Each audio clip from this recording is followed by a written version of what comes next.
Arkadaşlar merhaba. Bu videomuzda bir önceki valiz teker tamir videomuza referans olarak valiz tekerimizi tutan göbek kısmının tamirini, değişimini göstereceğiz. Şunu hatırlatalım. Daha önce de aldığımız parça tekerlek ve göbeği tutan kısım bir aradaydı. Biz göbek sağlam olduğu için sadece tekeri değiştirmiştik. Şimdi göbek değişimi için de kolları sıvıyoruz. Bir önceki videomda da hatırlayacağınız gibi krit tekerleğimizi değiştirmiştik. Ve şurada bulunan pin bağlantısını çıkararak tekerleğimizi değiştirmiştik. Fakat şimdi göbeğimiz bozuldu. Ve bu değişimi sağlamak için eski tekerleklerimin olduğu alanı valize de renk tutsun diye boyayacağım.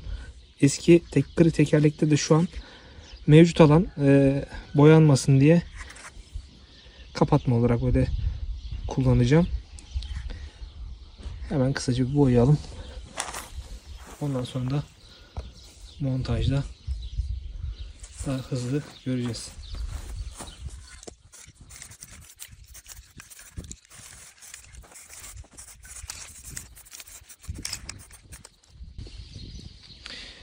Mevcut yan plastik kısımlar, göbeği tutan kısımlar daha önce de elimde vardı fakat rengi farklıydı.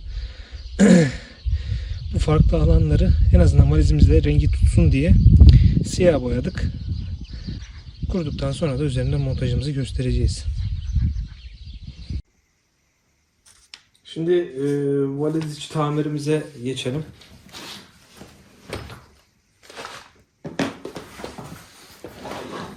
Göbeği tutan arkadaşlar 2 adet perçin,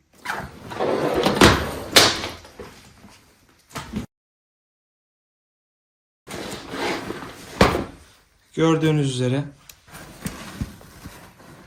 2 adet perçin ve 3 adet vida bulunmakta.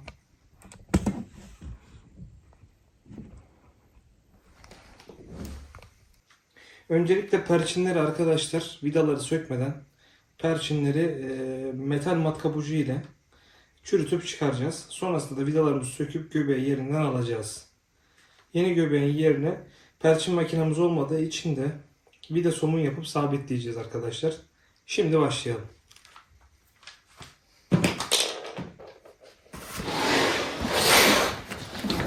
Öncelikle bir tekeri çıkaralım yerinden.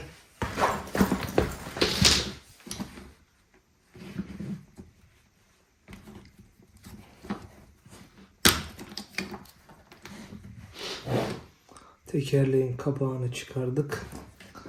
Hemen şu aradan da pinin yerini görüyoruz. Diğer kapağı da sökelim. Bir yere takılmasın.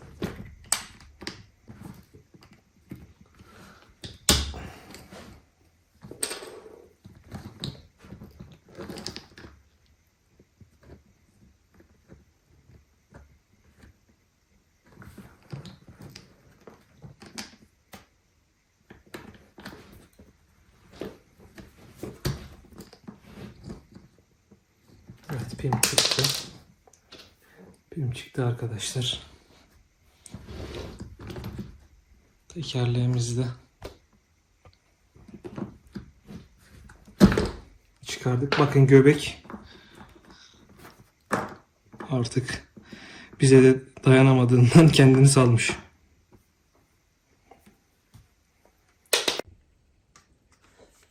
Arkadaşlar şimdi bu 2 adet perçinimizi matkapla açarak yerinden çıkarmayı deneyeceğiz.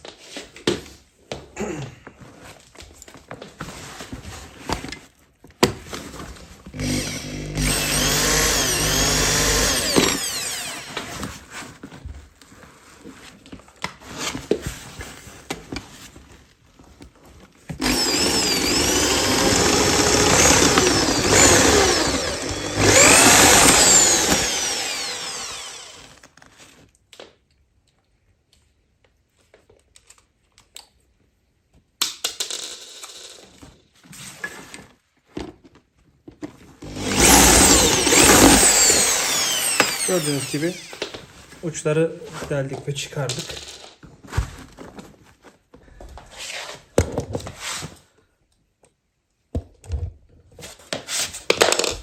Perçinlerimizi de şöyle yerinden çekerek çıkaralım.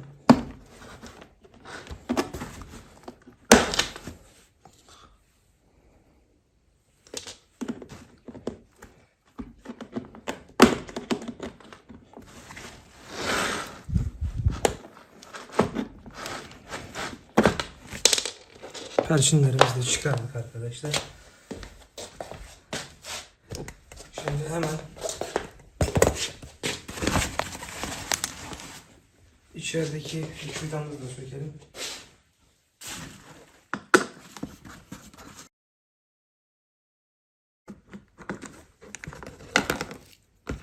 Şimdi ayağın boşa çıkacağını düşünüyoruz artık.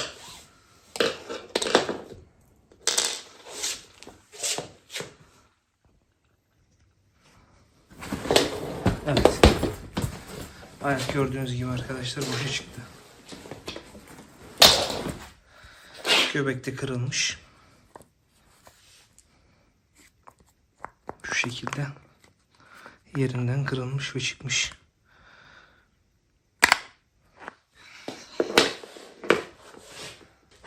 Hemen mevcut tarafın göbeğini takalım.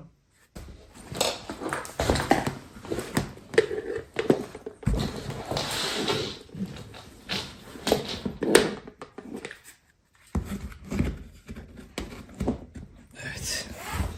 Tam uyum sağlıyor. Biri birinden parlak ama.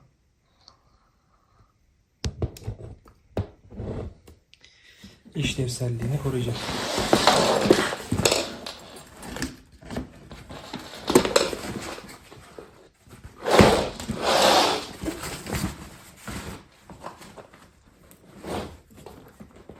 Evet, çektirebildiğimiz kadar üste çektirdik.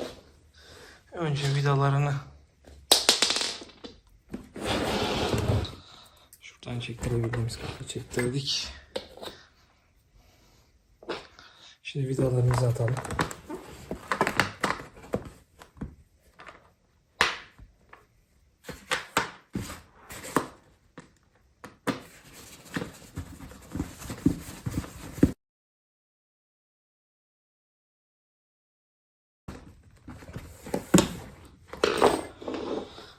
Şimdi perçin alanlara da vida ve somun ayarlayalım ve takalım.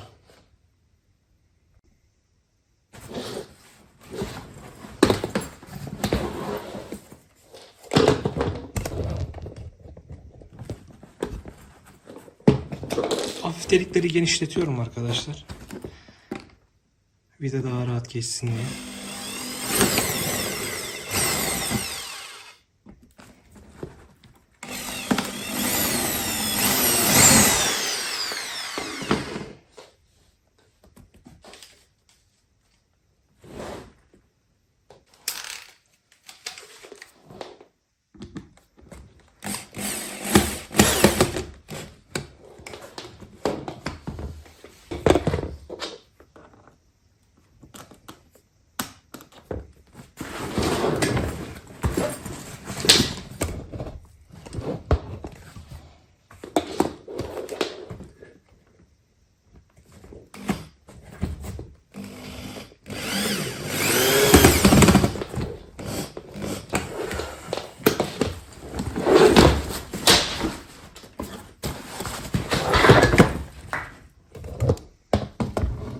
Aşağı yukarı kurtarır gibi gözüküyor. Çok da elbiselere zarar vermemesi açısından kısa vida kullanmayı tercih ediyorum.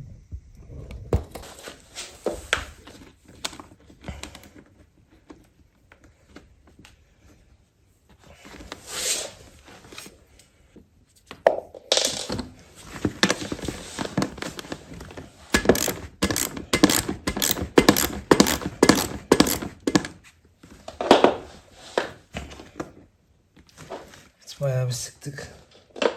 Diğer tarafa da.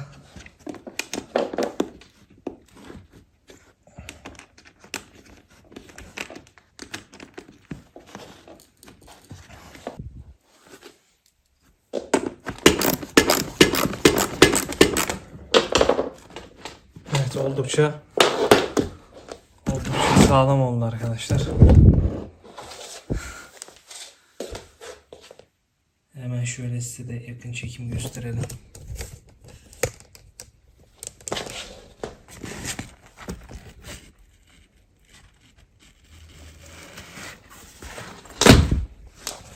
Ve bir de dıştan gösterelim. Bir tanesine pul koydum, bir tanesine koyamadım.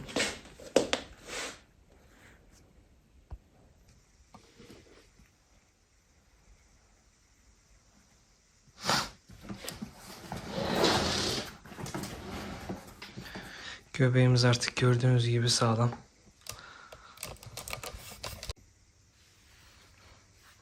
Tekerleğimizi de takalım. Pimi yerine oturttuk. Bastırıyoruz.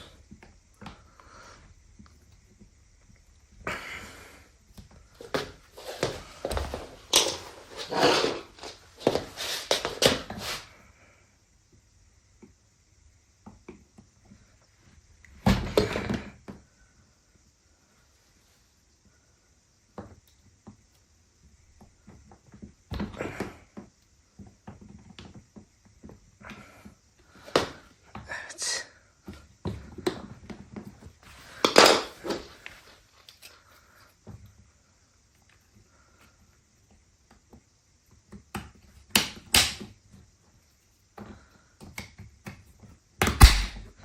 Evet, göbeğimiz gayet sağlam oldu. Muhtemelen artık bir süre daha bizi idare edecek. Videomuzu izlediğiniz için teşekkür ederiz arkadaşlar. Beğenmeyi ve kanalımıza abone olmayı unutmayınız. Hepinize teşekkür ederiz.